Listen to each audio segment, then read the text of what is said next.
Amen. Amen. Amen. Amen. Amen. Voilà, tu peux vous asseoir. Alléluia. Voilà, vous pouvez vous asseoir. Alors, il y a beaucoup de choses à vous communiquer, enfin, beaucoup de choses. Voilà, nous sommes la dernière semaine de l'année, du mois plutôt. C'était plutôt cette semaine qui finit, mais bon, ça sera la semaine prochaine, la dernière. Donc, nous aurons la semaine des prières. Donc, c'est-à-dire que rendez-vous à 6 heures du matin.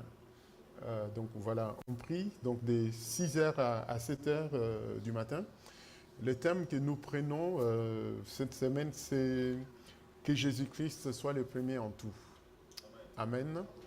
Que Jésus-Christ soit le premier en tout.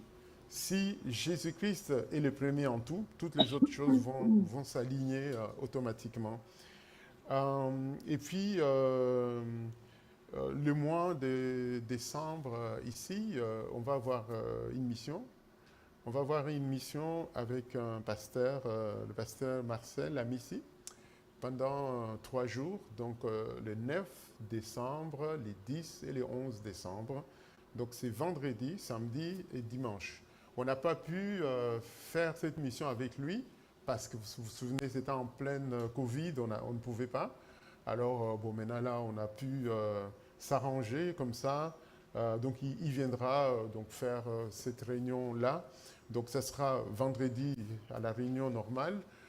Samedi, on fera une réunion à 16 heures. Et puis dimanche, on fera les cultes avec lui. Donc ça sera un message d'édification, l'équipement pour être des témoins efficaces de Jésus. Donc on va faire des prospectus pour pouvoir voilà, l'annoncer. Donc nous avons tous ces temps pour prier. Vous savez, on a tous ces bâtiments, ce n'est pas pour venir là pendant les 2 heures où on a froid et puis on dit qu'on a fait notre culte. Non, c'est pour les remplir aussi. Amen. C'est pour les remplir des candidats au ciel. Les candidats, bien sûr, tous ceux pour qui Jésus a donné sa vie. Nous savons qu'il y a tellement de personnes qui ont besoin de la grâce de Dieu et nous sommes dans les temps de la fin. Et dans ces temps de la fin, il y a beaucoup d'hommes et de femmes qui cherchent Dieu. Qui cherchent Dieu. Vendredi dernier, on a fait l'étude biblique. On a parlé d'Armageddon, on a parlé de tout ce qui va arriver. Donc les rois de l'Orient qui vont aller pour détruire Jérusalem. Et puis on voit bien que toutes ces choses sont en train de se mettre en place. Et nous savons que Jésus-Christ revient très très bientôt. Alors donc tout au long de ce mois de décembre aussi, on va préparer l'année prochaine, 2024. Alors, je vais enregistrer donc le livre de l'Apocalypse. Donc, ça sera un chapitre tous les jours, comme on l'a fait avec Jean. Mais cette fois-ci, c'est Apocalypse, un chapitre tous les jours.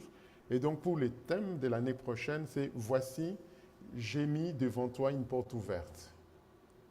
Donc, l'année prochaine, c'est « Voici, j'ai mis devant toi une porte ouverte ». C'est à toi maintenant de faire avec cette porte ouverte ce que tu veux. On verra bien pourquoi la porte elle est ouverte devant. Donc tout au long de ces mois de décembre, c'est ce que nous allons faire. Donc tous les jours, vous allez recevoir donc l'enregistrement tout simplement de la proclamation du livre de l'Apocalypse. Et puis je vous rappelle aussi les réunions de la semaine. Donc on a nos réunions le mercredi à 19 heures, vendredi à 19 heures aussi. Et puis dimanche prochain, on se retrouve ici à 10 heures, voilà, pour les cultes. Alors, je vous donne un peu des nouvelles pour le chauffage. Les chauffages en bas fonctionnent, il n'y a pas de souci. Mais il y a un problème, c'est que les gens qui étaient ici avant, je ne sais pas s'ils voulaient tout saboter, ils ont accordé les tuyaux d'évacuation. Parce qu'au radiateur, il y a un tuyau qui évacue, c'est pas moi, les déchets tout en haut. Alors, ils ont interverti l'ordre, ils ont mis ça au tuyau qui amène l'air dans le bâtiment. Ce qui fait que quand on l'allume, il reste seulement 2 minutes ou 3 minutes et puis il s'arrête. Et puis, à l'endroit au trou de là où il y a la cheminée, là où ils devaient mettre. Donc à cet endroit-là, ben, ils n'ont pas mis. Et puis on a mesuré aussi, ils ont vu que la cheminée est bouchée. Donc on doit faire venir un ramoneur pour pouvoir les faire. Et puis donc en principe, le chauffage devrait fonctionner sans problème et chauffer ici sans problème. Donc voilà, et pendant qu'on chauffe là, si vous allez en haut, c'est beaucoup plus chaud qu'ici. Donc tout monte là. Alors, donc nous pensons que ça va se régler, mais ce n'est pas les petits froids là qui nous empêchent. Hein. Pensez aux chrétiens ukrainiens qui n'ont pas de courant là maintenant. Donc pensez à toutes ces personnes-là. Je ne dis pas ça voilà, pour me justifier. Hein. Donc on travaille, on essaie de trouver des solutions à tout cela. Moi, ça me peine aussi. Même quand je prêche, que je vous vois comme ça, je vous dis que je ne suis pas moi à 100% en fait. Je suis même déstabilisé. Voilà, des fois je me freine, je dis pourquoi tu sautes alors que le peuple est là, il a froid. Donc voilà. Donc de temps en temps, si vous avez trop froid, que vous vous levez, vous mettez à côté du chauffage, je ne vais pas je ne vais pas me frustrer, vous pouvez le faire. Donc voilà, que Dieu soit béni. Je pense que j'ai donné toutes les annonces. Bon, on a beaucoup de personnes qui ne sont pas là. Bon, la plupart ne m'ont rien dit. Donc on prie pour que le Seigneur bénisse tous ceux qui n'ont pas pu être là. Et que, ben voilà, si c'est un problème de santé ou je ne sais pas moi quoi, que Dieu intervienne dans ces domaines-là aussi. Voilà, nous allons prier le Seigneur maintenant pour partager la parole d'aujourd'hui. Seigneur, nous sommes heureux de nous retrouver dans ta maison. Nous avons chanté, Seigneur, tous ces cantiques. Nous savons que c'est toi qui as les derniers mots. Tu es l'alpha, l'oméga, le commencement et la fin. Le monde, tu l'as imaginé avant que l'homme ne soit. Et ce monde, tu l'as créé, Seigneur, d'une manière parfaite. Et tout ce que tu as fait parfait, tout est bon pour que l'homme soit heureux, que la femme soit heureuse. Oui, Seigneur, et tout cela, tu nous le révèles au travers de ta parole. Tu as dit, Seigneur, si vous pouviez observer mes commandements, votre bonheur sera comme un fleuve.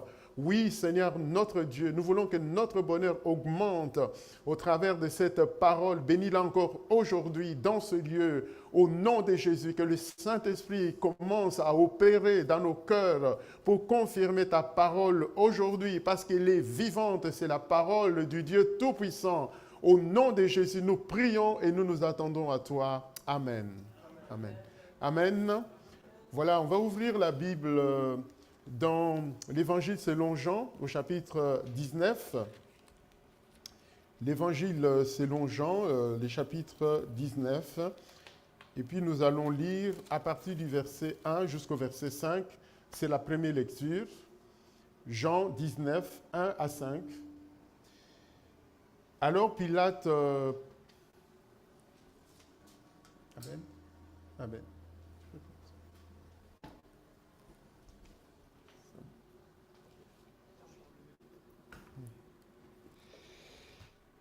Alors Pilate prit Jésus et les fit battre des verges.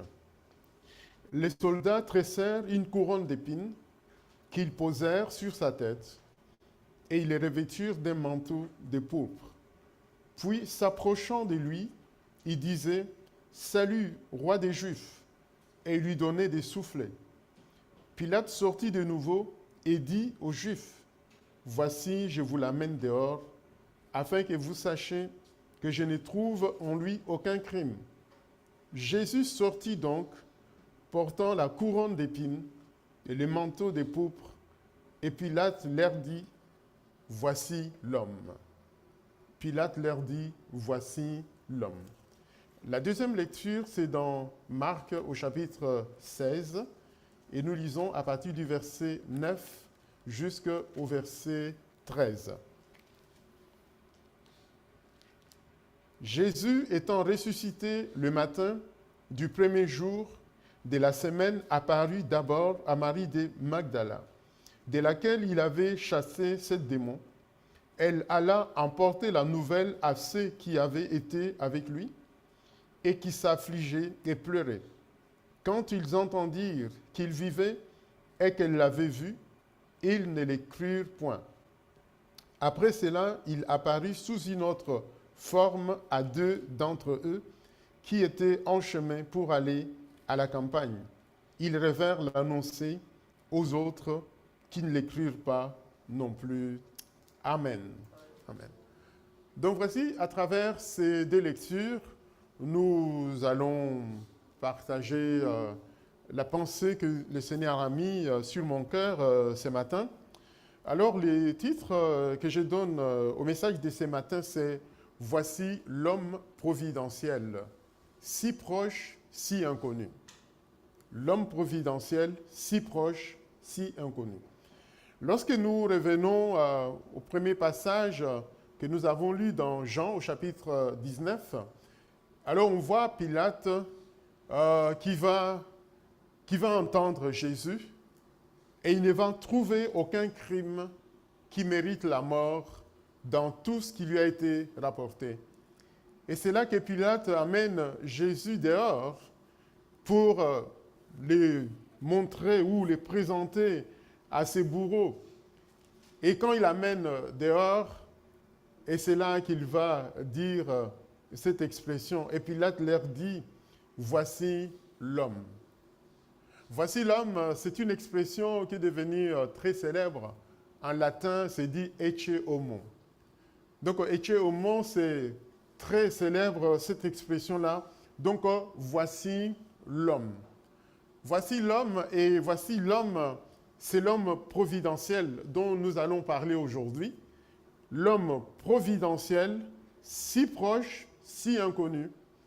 Voici l'homme que les autres veulent condamner à mort alors qu'il n'avait fait aucun crime, aucune infraction.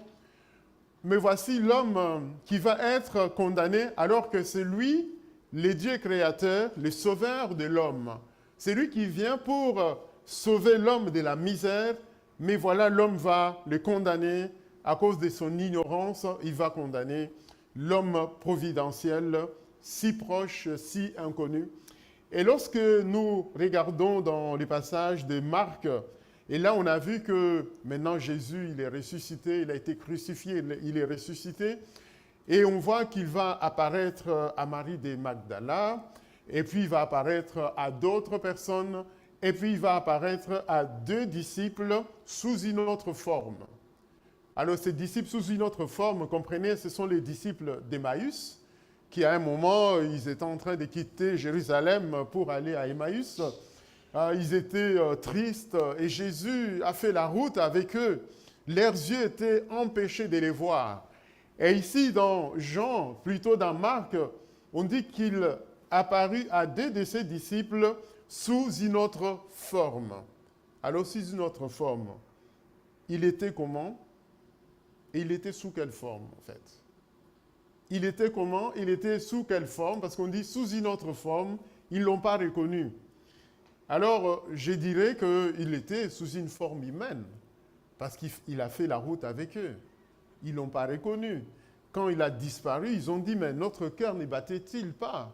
Quand il nous parlait, il était à table avec eux pour rompre le pain. Donc, ce n'était pas un esprit qui a fait la route avec eux. Donc, ce n'était pas un vent qui les accompagnait. Donc, c'était bien quelqu'un, une personne tout à fait humaine qui a fait la route avec eux. Alors, voyez-vous, donc, Jésus, c'est l'homme, ecce homo.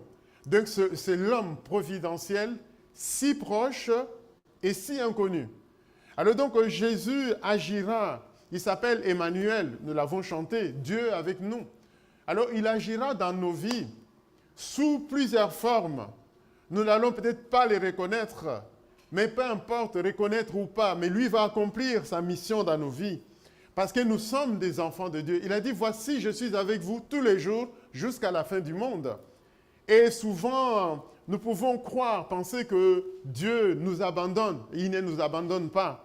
Des fois, il vient sous une autre forme, ecce homo, l'homme providentiel, si proche, si inconnu. Avant d'aller plus loin, je prends juste 2 exemples de cet homme providentiel. Alors, le premier exemple, c'est la guérison de l'homme qui était malade depuis 38 ans. C'est un passage que vous allez trouver dans Jean, au chapitre 5. Alors, cet homme malade depuis 38 ans, donc Jésus va aller vers cet homme, il va le guérir. Il va dire, veux-tu être guéri? Et l'autre de dire, mais je n'ai personne pour me jeter dans l'eau. Mais le Seigneur va dire, prends ton lit et va dans ta maison. Et alors, cet homme, lorsque nous lisons Jean chapitre 5, à partir du verset 10 jusqu'au verset 13, il est dit, c'était le jour du sabbat. Les Juifs dirent donc à celui qui avait été guéri, c'est le sabbat, il ne t'est pas permis d'emporter ton lit. Il leur répondit, celui qui m'a guéri m'a dit, prends ton lit et marche. Ils lui demandèrent, qui est l'homme qui t'a dit, prends ton lit et marche? Mais celui qui avait été guéri ne savait pas qui c'était, car Jésus avait disparu de la foule qui était à cet endroit, en ces lieux. Quel est l'homme qui t'a dit? Ah, je ne sais pas. Mais cependant, cet homme qui lui a dit, prends ton lit, va dans ta maison, il a été guéri. Alors voyez-vous donc l'homme providentiel, si proche, si inconnu. Voilà, cet homme ne savait pas que c'est Jésus qui a agi dans sa vie. Alors peut-être que plus tard, plus loin, si le Seigneur ne s'était pas manifesté, peut-être qu'il allait dire, ben, c'est un hasard, c'est la chance, c'est le hasard, je ne sais pas expliquer, c'est des choses qui arrivent. Alors voyez-vous donc la providence de Dieu dans nos vies.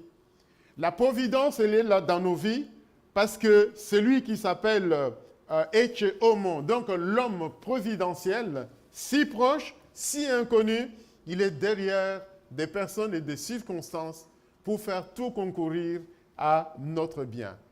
Quel est l'homme qui t'a dit prends ton lit et va dans ta maison?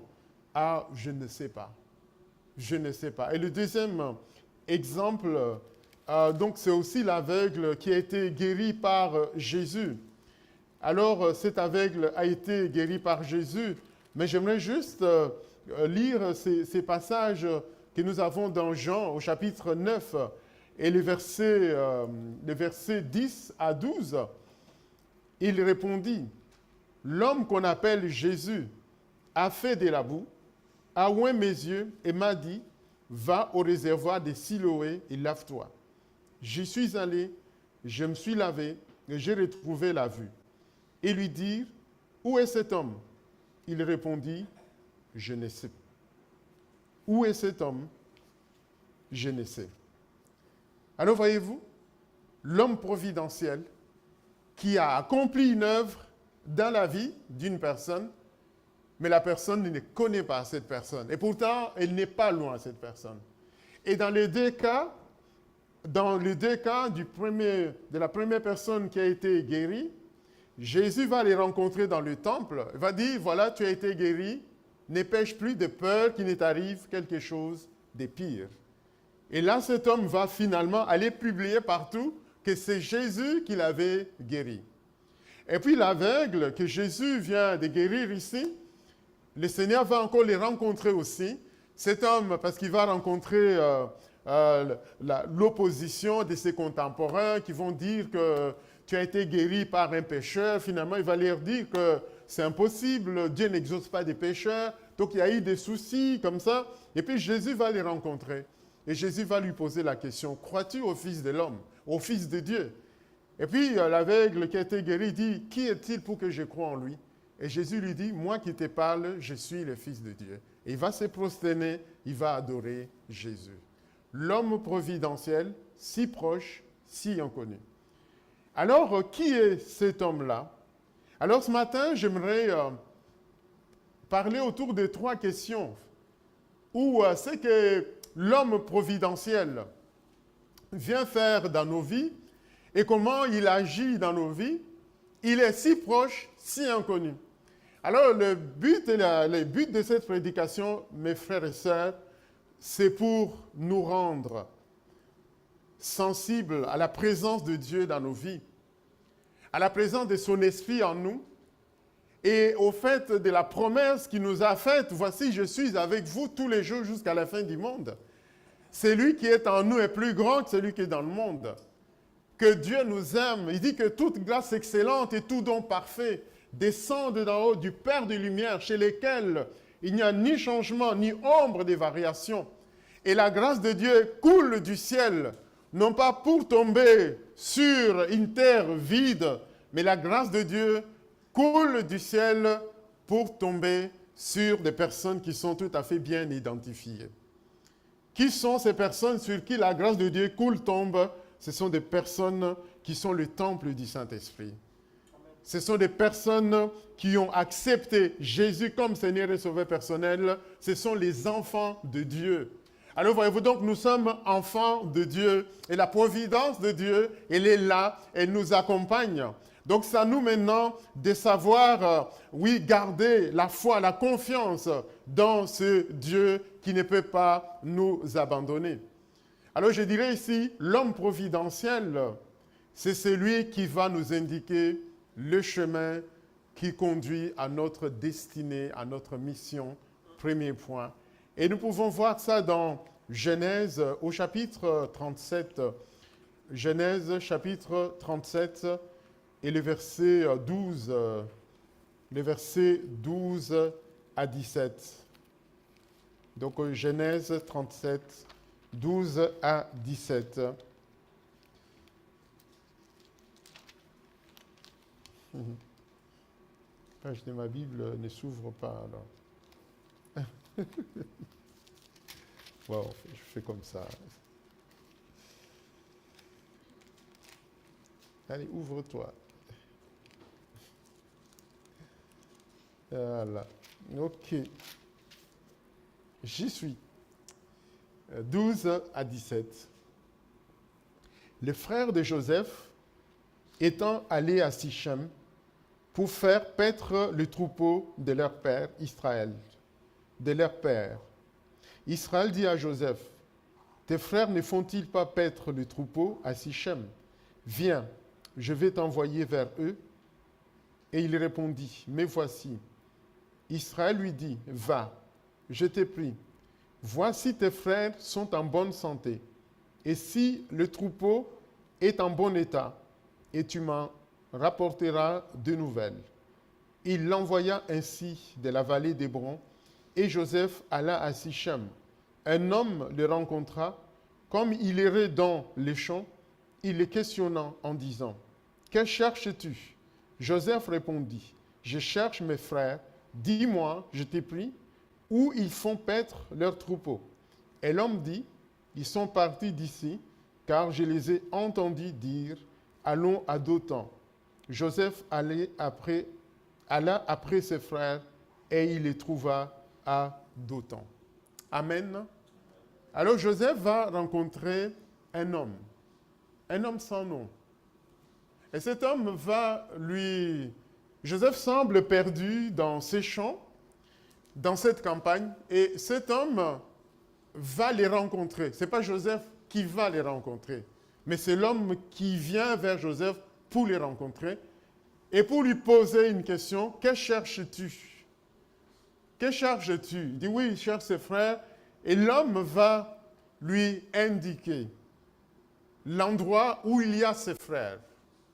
Alors, vous voyez donc, cet homme, c'est un homme sans nom, mais cet homme va débloquer la vie de Joseph.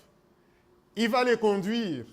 Il va lui montrer le chemin, la route qui va les conduire vers sa destinée, vers la raison pour laquelle Joseph était venu au monde. C'est quoi sa destinée? Eh bien, Joseph devait se retrouver en Égypte. Et pour aller en Égypte, il fallait qu'il quitte son père et il fallait qu'il suive cette route-là parce que Joseph, quand finalement il a souffert de la trahison de ses frères, il s'est retrouvé en Égypte, vendu par ses frères comme esclave. Il s'est retrouvé dans la maison de Potiphar, là aussi accusé injustement.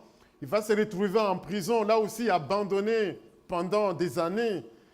Et pour finir, il sera élevé, établi prince de l'Égypte.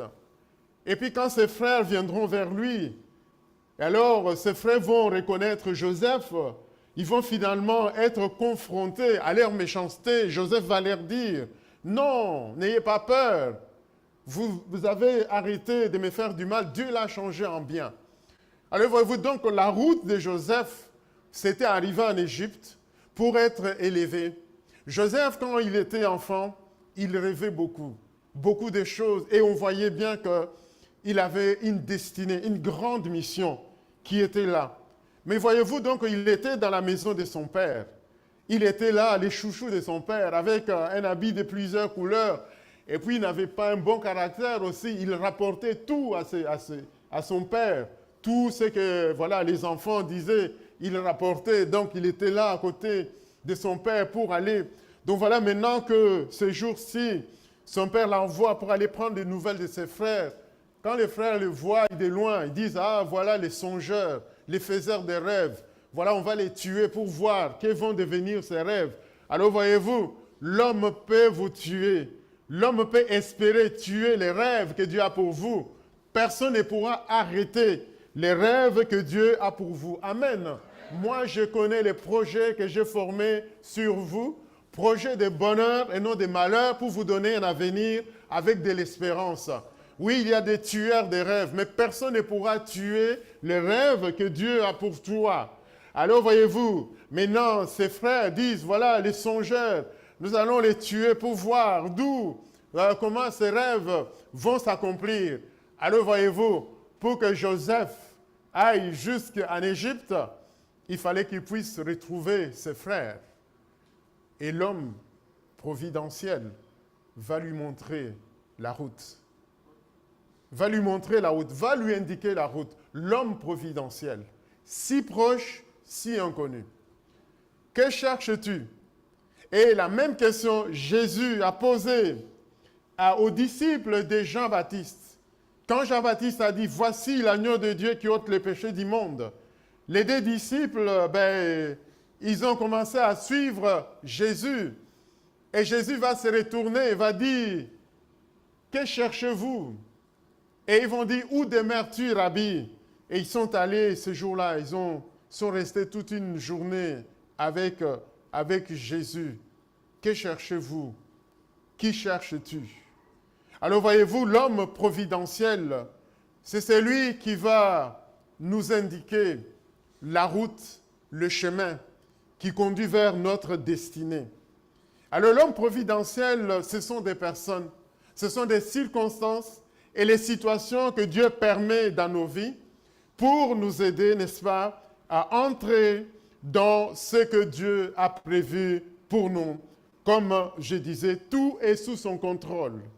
Amen, tout est sous son contrôle.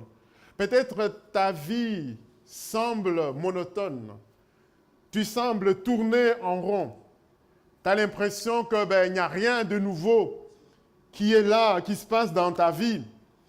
Alors peut-être tu vas connaître ce chemin étroit et resserré, ce chemin des épreuves et des difficultés, mais c'est le chemin que Dieu a préparé pour toi. Ce chemin va te conduire vers ta destinée. Alors Dieu mettra cette providence des personnes, des circonstances et des situations qui sont là. Alors n'aie pas peur par rapport aux épreuves, par rapport aux difficultés, par rapport à l'incompréhension. Par rapport à l'incompréhension, par rapport aux épreuves, sache que si tu n'empruntes pas ce chemin-là, tu n'arriveras pas à ta destinée. La destinée, c'est la mission pour laquelle nous existons. La raison pour laquelle Dieu nous a prêté le souffle de vie. Oui, la raison de notre vie. Alors le Seigneur te déclare ceci. Ésaïe 49, 11. Ésaïe 49, 11. Je changerai toutes mes montagnes en chemin et mes routes seront frayées. Je changerai toutes mes montagnes en chemin.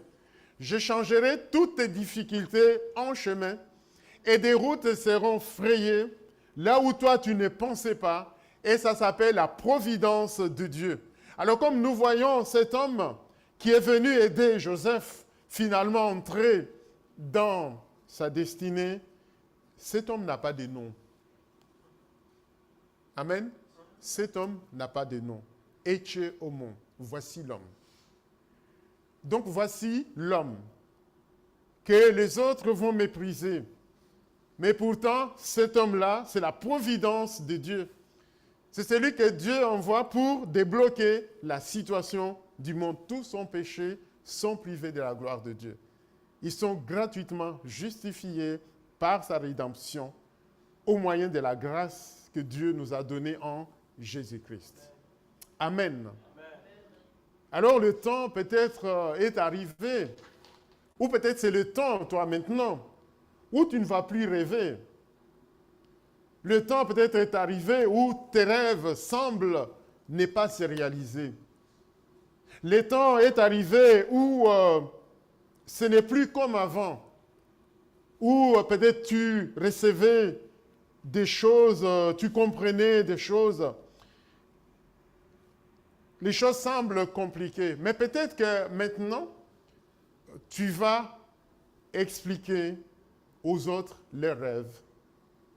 Tu vas aider les autres à accomplir leurs rêves. Et ton rêve semble être mis en parenthèse. Pourquoi? Parce que maintenant, c'est les rêves de Dieu que tu vas accomplir. C'est les rêves de Dieu que tu vas accomplir. Dans le cœur de l'homme se trouvent beaucoup de projets, mais c'est le dessein de l'Éternel qui va s'accomplir. C'est le dessein de l'Éternel qui va s'accomplir. Et pour cela, oui, l'homme providentiel est là pour pouvoir nous aider. Quand je dis l'homme providentiel, il ne faut pas que mes sœurs disent oui, il n'y a que des hommes alors, et les femmes alors. Et nous les femmes, l'homme providentiel, ce sont des personnes, ce sont des circonstances, ce sont des situations que nous ne comprenons pas, mais que Dieu opère pour nous permettre, nous, d'accomplir notre projet, d'entrer dans les bonnes œuvres qu'il a préparées d'avance pour nous, afin que nous puissions les accomplir. Et c'est ça que j'ai dit, ça c'est les rêves de Dieu pour nous. Deuxième point ici à voir avec vous, nous allons, avant de vous donner les titres de ces points, nous allons dans Marc au chapitre 14. Marc chapitre 14, et nous allons lire à partir du verset 12 jusqu'au verset 16. Marc 14, 12 à 16. Le premier jour des pains sans levain, où l'on immolait la Pâque, les disciples de Jésus lui dirent, « Où veux-tu que nous allions te préparer la Pâque ?» Et il envoya 2 de ses disciples. Il leur dit, « Allez à la ville. Vous rencontrerez un homme portant une cruche d'eau. Suivez-le. Quelque part qu'il entre, dites au maître de la maison. Le maître dit, « Où est le lieu où je mangerai la Pâque avec mes disciples ?» Et il vous montrera une grande chambre haute, meublée et toute prête. C'est là que vous nous préparerez la Pâque. Les disciples partirent, arrivèrent à la ville et trouvèrent les choses comme il leur avait dit. Et ils préparèrent la Pâque. Amen. L'homme providentiel, c'est celui qui nous aide dans les tâches pratiques de la vie quotidienne. C'est celui qui va nous aider, je dirais, si ce sont des circonstances, des situations que Dieu organise pour nous permettre d'accomplir ce que nous devons accomplir. Alors ici, c'est la solution providentielle. Alors le Seigneur va placer sur notre route des personnes et qui sont des solutions, qui sont des réponses inattendues à nos questions et à nos problèmes. Alors ici, on va voir le Seigneur, Jésus envoie ses disciples. Il dit, allez à la ville, vous allez rencontrer un homme qui porte une cruche. Suivez-le, où qu'il aille, suivez-le. Et il vous montrera une chambre haute. Et là, vous allez dire au maître de la maison, le maître dit, où est le lieu où je dois manger la Pâque avec mes disciples? Et il vous montrera. Et ils sont partis, les choses se sont passées comme cela a été dit par le Seigneur. Alors l'homme providentiel, voyez-vous l'homme qui porte la cruche, voilà donc c'est une personne inattendue, une personne aussi qui n'a pas de nom, une personne aussi que vous n'avez jamais connue, que vous l'avez jamais rencontrée, mais voilà que le Seigneur va placer sur le chemin. La cruche d'eau ici, je dirais, l'homme porteur de la situation, porteur de la solution, porteur de la réponse à nos questions, à nos problèmes. Alors voyez-vous donc l'homme providentiel. Alors tout est sous le contrôle du Seigneur qui va nous conduire. Et finalement, ces hommes vont être conduits par cet homme-là qui ne dit pas un mot, il ne parle pas, il va juste les conduire vers encore une autre personne qui va leur montrer la maison dont ils avaient besoin. Et là, ils vont commencer à travailler. Là, ils vont trouver cet endroit et ils vont préparer la Pâque. Donc, ils vont travailler cet endroit-là. Alors, voyez-vous, dans la situation de Joseph, l'homme providentiel a tout simplement indiqué la route qui mène vers là où Dieu a une destinée pour nous. Et dans ce deuxième cas, c'est quelqu'un qui sera là pour les accompagner dans la route, sur le chemin, vers ce qu'ils veulent. Alors voyez-vous donc, le Seigneur est celui qui nous aide par son esprit pour pouvoir trouver, n'est-ce pas, des solutions à nos questions, des réponses à nos préoccupations, ainsi de suite. Bien-aimés, donc, nous devons comprendre cela, que nous ne sommes pas seuls. Amen. Nous ne sommes pas seuls. La providence de Dieu. Maintenant, comment provoquer aussi, comment être aussi l'homme ou la femme de la situation, l'homme ou la femme qui a la réponse, qui a la solution aux problèmes des autres. Comment? Comment il faut prier pour les autres? Il faut les demander à Dieu. Dis Seigneur, je veux aussi te servir. Je veux aussi être en bénédiction. Je veux aussi être en bénédiction à mes semblables. Je vais être en bénédiction aussi à ma famille, à mes amis, à mes connaissances. Je vais être en bénédiction, même par rapport aux personnes inconnues, des personnes que je ne connais pas. Alors voyez-vous, parce qu'en fait, des fois, nous avons peut-être inversé la situation. Nous sommes tous là à la recherche de l'homme ici qui porte la cruche, l'homme qui doit aller nous montrer l'endroit où on a besoin, l'homme qui va nous aider dans cette situation. Qui n'a pas besoin d'aide? Qui n'a pas besoin de rencontrer des personnes comme ça? Qui n'a pas besoin de rencontrer des personnes comme ça et qui sont là comme la providence de Dieu sur notre chemin? Je pense que tous nous aspirons à cela. Mais Jésus est l'homme providentiel. Jésus est dans nos vies. C'est Jésus qui va provoquer toutes ces circonstances autour de nous. Amen. Que nous soyons aussi des hommes et des femmes en bénédiction pour d'autres personnes inconnues aussi. Est-ce que vous demandez ça à Dieu dans la prière? Demandez-le au Seigneur dans la prière. Et puis vous allez voir que c'est un peu différent parce que souvent, je ne dis pas souvent, mais c'est une façon de parler, vous allez remarquer que nous sommes un peuple de besoin. Nous sommes beaucoup plus à la recherche de ce que nous n'avons pas. Et tout ce que nous avons déjà, c'est du passé. On cherche d'autres choses. Regardez, on a passé 6 mois à faire des cultes en ligne, on cherchait un bâtiment. Maintenant, on a un bâtiment, il fait froid dans les bâtiments. Voilà, maintenant, peut-être on dit, ouais, c'était bien chez nous à la maison, des choses comme ça. Donc, voyez-vous, on est toujours à la recherche de ce que nous n'avons pas. Voyez-vous? Et ce que nous n'avons pas, et l'ennemi a compris, et lui va multiplier des besoins. Et nous oublions ce que nous avons déjà. Nous oublions que nous avons le bâtiment. Et nous avons quel bâtiment? Le bâtiment où nous avons travaillé avec nos mains. Avec nos mains. Donc c'est déjà une bénédiction qui est là. Qui fait que tout simplement, tu peux entrer dans ces bâtiments, même il est vide. Tu cours ici. Tu dis, Seigneur, je te rends grâce, je te bénis. Parce que nous avons amené la lumière dans les ténèbres. Amen. Alors Seigneur, je veux que cette lumière brille par ma vie. Je ne veux pas seulement que ça reste ici, mais je veux que partout où je veux, que Christ soit vu au travers de ma vie. Ça marche. Ça marche. Les gens vont le dire.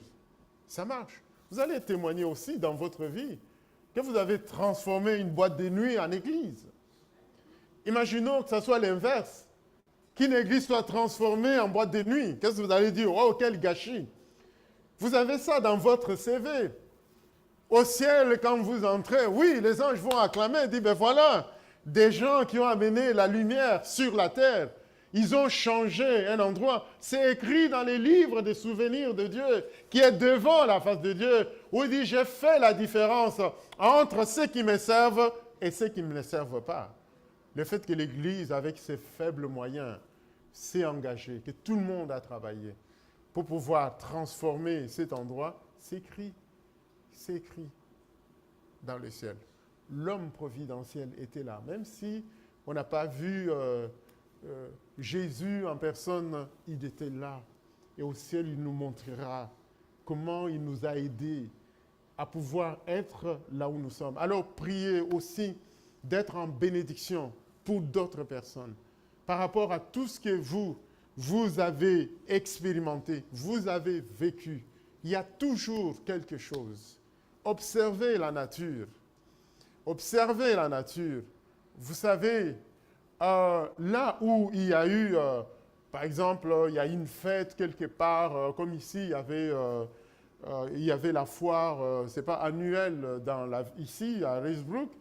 Vous allez voir qu'après qu'on a tout nettoyé, on a nettoyé la rue, ainsi de suite, vous allez voir maintenant des pigeons qui viennent. Ils sont en train de picoler. On dit, mais ils ont toujours quelque chose à trouver là. Voyez-vous donc, ce qui est inutile pour nous, d'autres vont trouver. Et quand les pigeons sont partis, il y a des fourmis qui sont là aussi. Ils disent, ah bon, eux aussi, ils ont trouvé. Donc, voyez-vous, ils ont trouvé. Donc, il y a toujours quelque chose. C'est-à-dire que vous et moi aussi, nous sommes en bénédiction toujours à quelqu'un connu ou inconnu de nous. Amen. L'homme providentiel. Allez à la ville, trouvez l'homme qui porte une cruche. Suivez-les. Suivez-les. Voilà comment le Seigneur agit. Avant de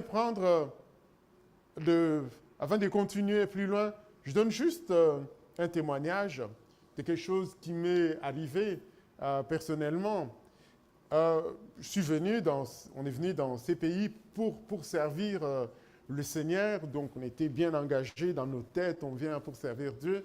Et quand on arrive ici, on dit, bon, ici, en Belgique, les pasteurs travaillent, ils doivent travailler. Bon, en France, ce n'était pas la même chose. Alors, les pasteurs travaillent, disent, OK, on va chercher du travail. Et donc, on est toujours pasteur. Et puis voilà, j'ai trouvé, il y a un frère dans l'église, à Forêt, où j'ai commencé mon stage, qui m'a dit, mais pasteur, ça sera bien de faire des concours. J'ai dit, oui, je cherche de faire des concours, mais j'ai vu, il y a un concours qui est publié, mais ce n'est pas ça. Il dit, non, c'est bien ça, parce que j'avais vu attaché psychologue. Il dit, non, c'est attaché et psychologue. Lui, il a vu, il dit, oui, il faut passer ces concours-là. Alors, il m'a dit, OK, mais on peut les préparer, je veux aussi les passer. En fait, ce qui s'est passé, c'est que, donc ses frères, ce n'est pas un ange, il existe, il s'appelle Jean des Îles. Donc voilà, il était là, et pourtant, lui, il travaillait déjà comme fonctionnaire. Il travaillait déjà comme fonctionnaire, mais il ne fait que passer des concours. Je n'ai jamais vu quelqu'un d'aussi diplômé que Jean des Îles. Il est diplômé en économie, en droit et théologie. Il a passé la licence de la logistique et ceci, cela. Donc, et il continue d'étudier. Maintenant, il est à la retraite. Il continue d'étudier. Et il donne des cours d'hébreu Donc, voilà. Et il était là, il dit, OK, on va préparer. Alors, ce qui fait que, après, je faisais la réunion, c'est ça la réunion des prières, l'étude biblique, et quand tout le monde, c'est fini, tout le monde est parti, avec lui, on restait, on était en train d'étudier. Il avait tous les concours, tous les différents concours. Je dirais qu'il m'a coaché, en fait. Donc, on a travaillé, et puis on a passé des concours, on les a réussis, et puis finalement, ben voilà, on a reçu, et maintenant je travaille. Lui, il travaillait déjà. Il était déjà comme fonctionnaire, il n'avait même pas besoin de tout ça. Mais il passait des concours. C'était l'homme providentiel qui lui, l'a vu. Moi, j'ai vu, j'ai dit non, c'est attaché psychologue. Il dit non, c'est attaché et psychologue. Il dit, OK, on y va. Alors, on y va, on est allé, et donc, la réussite a été là. Le Seigneur m'a donné la réussite. Parce que, homme providentiel, tu es aussi une femme providentielle pour quelqu'un. Homme providentiel pour quelqu'un. Parce que ce que toi, tu bénéficies des autres, sache que les autres vont aussi les bénéficier de toi. Amen. Alors que ta lumière brille, que ta lumière éclaire les autres. Même tes ennemis, comme Jean-Pierre a dit, même ceux qui te veulent du mal, que ta grâce, que ta bénédiction puisse les bénir aussi. Amen. Puisse les bénir, puisse les affermir. Parce que nous sommes ici-bas pour bénir. Nous sommes en séjour temporaire sur la terre. Nous sommes des passages. Nous sommes porteurs de lumière, porteurs d'espoir. Alors nous répandons la lumière, nous répandons l'espoir dans ce monde ici. Alors donc, je voudrais demander au Seigneur de faire des connexions divines. Amen. De vous connecter, la connexion divine, que le Seigneur puisse vous conduire dans sa providence et que vous-même aussi, vous soyez une bénédiction pour les autres. Alors j'aimerais demander cela au Seigneur avant de continuer. Oui, Seigneur, mon Dieu, je te bénis, Seigneur, je te loue. Toi qui ne nous as pas laissés seuls, toi qui ne nous as pas abandonnés. Voici, tu dis, tu es avec nous tous les jours jusqu'à la fin du monde. Si Dieu est avec nous, qui sera contre nous? Seigneur, si tu es présent dans nos vies, c'est-à-dire que nous avons tout pleinement, comme nous avons tout pleinement en Jésus-Christ.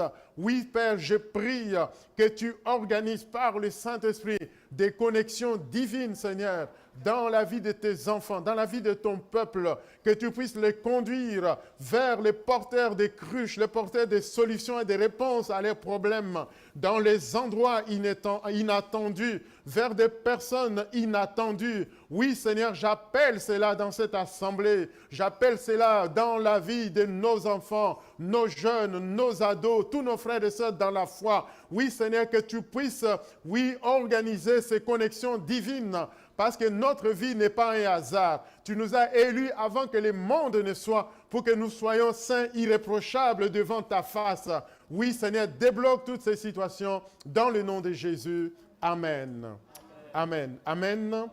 Alléluia. Amen. Amen. Voilà, donc je vais continuer dans ce troisième point, qui est le dernier point. Alors, l'homme providentiel, j'ai mis, c'est celui qui est là pour nous apaiser, pour nous tranquilliser, afin que nous puissions nous concentrer vers l'essentiel. Alors, nous allons lire dans 1 Samuel au chapitre 17, 1 Samuel chapitre 17, et nous allons lire à partir du verset 17. 1 Samuel chapitre 17, le verset 17 à 20. Isaïe dit à David, son fils, « Prends pour tes frères cet épha des grains rôtis et ces 10 pains, et cours au champ vers tes frères. Porte aussi ces 10 fromages au chef de leurs milliers. Tu verras si tes frères se portent bien, et tu m'en donneras des nouvelles sûres. Ils sont avec Saül et tous les hommes d'Israël dans la vallée de Térébinthe, faisant la guerre aux Philistins. » David se leva de bon matin. Il laissa les brebis à un gardien, prit sa charge et partit comme Isaïe le lui avait ordonné. lorsqu'il arriva au camp, l'armée était en marche pour se ranger en bataille et pousser des cris de guerre. Amen. Alors vous connaissez l'histoire de David. Et plus tard, là, il va affronter Goliath et il va vaincre, si vous suivez la suite de cette histoire. Mais voyez-vous, David, c'était un berger. Il était un berger, il aimait ses bêtes, il aimait son troupeau et il était prêt à prendre des risques face au lion, face à l'ours, pour défendre son troupeau. Et David, son père va lui demander d'aller prendre les nouvelles de ses frères qui étaient à la guerre, de leur apporter quelque chose. Et donc David va pouvoir aller. Il va aller, mais ici, j'aimerais attirer notre attention sur un petit point qui est là. Et donc David, pour aller aider, pour aller apporter la nourriture à ses frères, il devait avoir son troupeau en sécurité, parce qu'il aimait son troupeau. Et qu'est-ce qu'il a fait? Il a laissé un gardien. Alors un gardien, ce gardien, il est sans nom. Il est mentionné ses membres une fois ici. Alors, vous savez, ce qui est mentionné une fois, ce qui n'a pas de nom, c'est ce que la Bible peut-être ne fait pas, enfin, ce qui est mentionné peut-être une seule fois, pour nous, peut-être c'est insignifiant, peut-être que pour Dieu, c'est ça qui est essentiel. Alors donc, s'il n'y avait pas ces gardiens, David ne pouvait pas avoir l'esprit tranquille pour se concentrer à l'essentiel. Alors l'essentiel ici, c'est quoi? Finalement, le fait que David est parti, c'était son chemin vers sa destinée. C'était le chemin vers la destinée. Mais le chemin vers la destinée, il ne peut se faire que par la providence de Dieu. Et les gardiens ici jouent un rôle très important dans la victoire que David va remporter sur Goliath. Parce qu'il a son esprit tranquille. Il a son esprit tranquille. Parce que même quand il va, là, ses frères, en voyant David, ils vont dire, mais toi, qu'est-ce que tu viens faire ici? Hein, on connaît la malice de ton cœur, tu es curieux, tu viens voir la guerre. Et où est-ce que tu as laissé l'épée de brebis de notre papa? Tu as laissé ça où? Donc voyez-vous, c'était aussi une préoccupation pour cette famille, ces brebis. Mais David avait pris toutes les dispositions. Et il était à la guerre. Amen. Vous savez, le diable nous maintient peut-être dans la défaite parce qu'on n'a pas le cœur tranquille. Parce qu'on n'est pas en paix par rapport aux situations que nous avons tout autour. Par exemple, vous n'avez pas l'impression que peut-être vos biens sont en sécurité. Peut-être que vous avez peur du lendemain parce que vous ne savez pas comment le lendemain va aller. Peut-être qu'il y a tout simplement la peur qui est là. On dit que l'inquiétude dans le cœur de l'homme là-bas. Voyez-vous, donc vous êtes en train de marcher et tout d'un coup, vous vous arrêtez. Vous commencez à penser à tout ce qui ne va pas dans votre vie, ainsi de suite. Alors les gardiens sans nom, ici, c'est la préfiguration de Jésus, l'homme providentiel, si proche, si inconnu. Donc Jésus, la Bible nous dit, dans 1 Pierre au chapitre 2, le verset 25, il dit, « Car vous étiez comme des brebis errantes, mais maintenant vous êtes retournés vers les pasteurs et les gardiens de vos âmes. » Jésus est les gardiens de nos âmes. Amen. Alors les gardiens qui vont prendre soin de nos enfants, qui va prendre soin de nos biens, qui va prendre soin de notre maison, qui va prendre soin de notre avenir, qui va prendre soin de tout ce qui nous tient à cœur, les choses qui risquent de nous arrêter dans la marche. Parce que je sais que beaucoup ont des inquiétudes dans le cœur par rapport à leur famille. Beaucoup ont des inquiétudes dans le cœur par rapport à l'avenir. Beaucoup ont des inquiétudes dans le cœur par rapport à beaucoup d'autres choses. Et le diable peut aussi augmenter cela en te disant, tu vois cette maladie-là, Tu vois toutes tes, comment dirais-je, tes allergies qui n'arrêtent pas. Tu pries. Est-ce que tu as l'impression que Dieu entend? Est-ce que tu as l'impression que Dieu entend? Est-ce que tu crois que Dieu entend? Mais sache que Jésus est le gardien de nos âmes. Comme les gardiens des brebis de David a permis à David d'affronter Goliath sans problème. Parce que si les troupeaux de David n'étaient pas en sécurité, les faits que ses frères lui ont dit, avec qui tu as laissé ces peu de brebis? Et David, donc, cette chose-là, c'était déjà une attaque qui était là. Donc, si les brebis n'étaient pas en sécurité, si David était parti par malice en laissant les brebis, le fait qu'on lui a dit, avec qui tu as laissé, ça allait être un poids dans son cœur.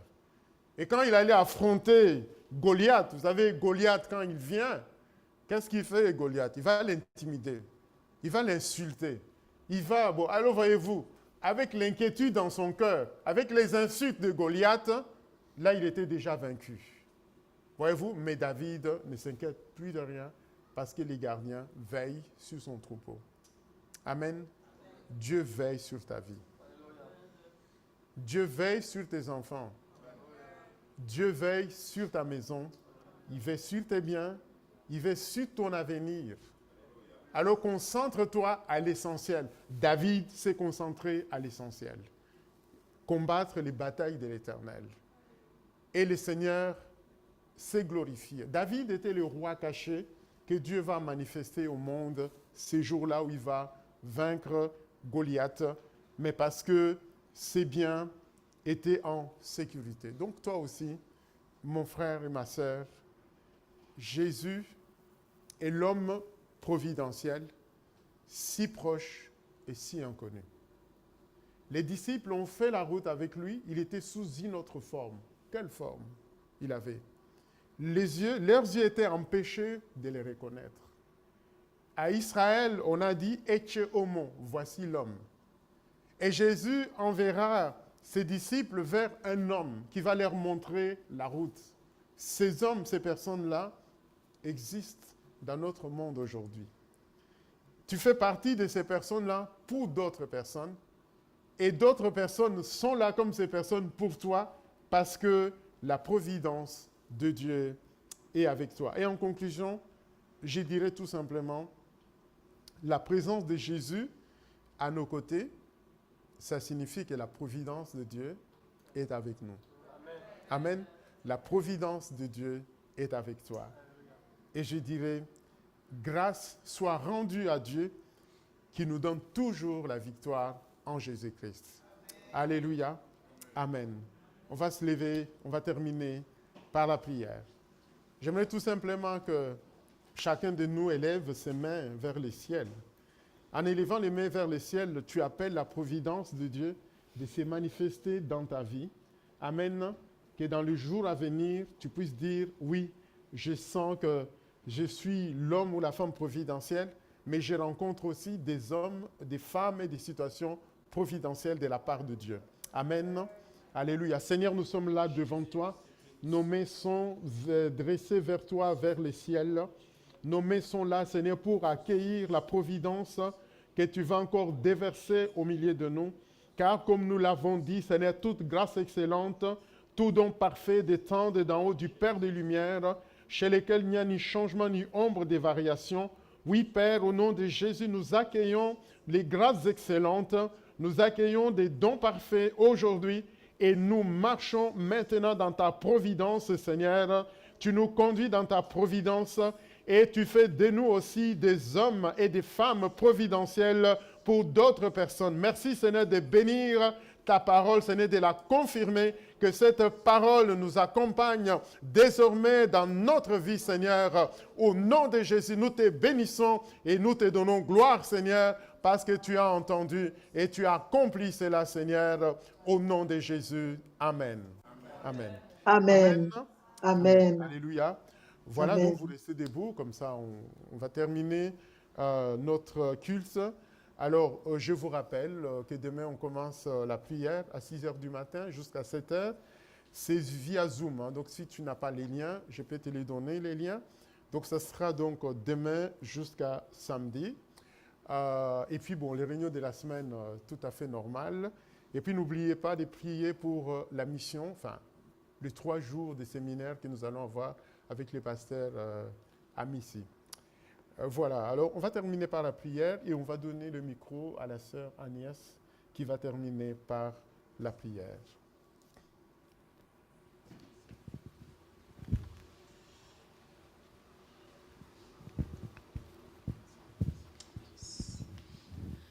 Éternel Dieu Tout-Puissant, nous te disons merci. Merci Seigneur pour ces enseignements qui nous a fort touchés. Tout un chacun ici présent a reçu quelque chose. Maintenant Seigneur, nous te demandons de ne pas, de nous garder Seigneur dans ton esprit qui va toujours nous rappeler ce que nous avons reçu ici. L'entretenir Seigneur. Pas être de ceux qui sont oubliés, Seigneur, qui oublient ta parole. Seigneur, tout au long de la semaine, nous voulons encore nous t'offrir, Seigneur, cette semaine que nous allons commencer, qui est spéciale pour nous, puisque ça va être une semaine de prière, où nous allons encore nous rapprocher de toi, Seigneur. Une semaine de jeûne et prière, Seigneur. Merci. Merci pour cette église, Seigneur, que tu as permis, qui a vu jour. Continue à œuvrer, Seigneur. Et nous te prions, Seigneur, pour les habitants de cette commune. Nous te prions encore pour tout un chacun qui va fouler les pieds dans cette église, pour, Seigneur, aller de l'avant et pas reculer. C'est dans le bon nom de Jésus que j'ai ainsi prié. Amen. Amen. Voilà, bon retour.